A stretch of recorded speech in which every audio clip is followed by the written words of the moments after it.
শুনো না, 500 টাকা দাও না, খুব দরকার। ঠিক আছে দেবো, তাহলে আমার সাথে একটা কন্টেস্ট খেলতে হবে। কি কন্টেস্ট গো? বলছি সেটা। তবে টাকা দেবে তো? আমার কাছে কটা নোট আছে, যেমন 500, 100, 50, 200 এরকম নোট আছে। এই নোটের মধ্যে আমি তোমাকে দুটো নোট দেবো, তোমার চোখ বেঁধে দেবো।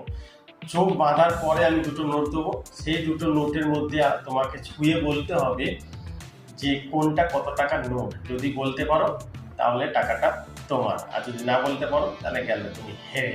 ঠিক আছে, আই এম রেডি। না, চোখ বন্ধ করে নাও, ওই যে রুমাল এ নাও।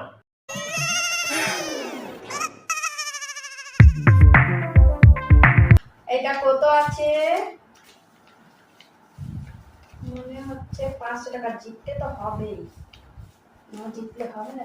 এটা কত আছে গো? আমি কেন বলবো? ও, ঠিক আছে, বললে নিজেই। এটা 500 টাকা।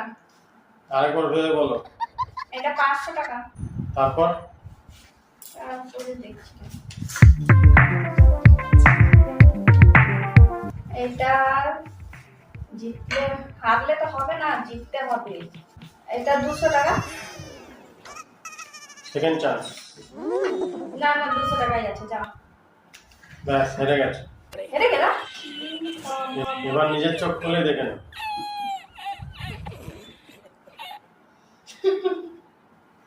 এটা তো বলে দিয়েছি, এটা তো আমার। না না, ওইটা আমার না। ওই না না, ওইসব হবে না, ওইসব হবে না। ওইটা আমি দুটো তো বলতে পারবো। মিথ্যে কথা বলতে দুটো বললে তারপর না না, এটা আমার। বেকার কন্টেস্ট খেলাম, প্রথমে বলতে ভুলে গেলাম যে যে কোনো একটা না বলতে পারলে মানে হেরে যাবে।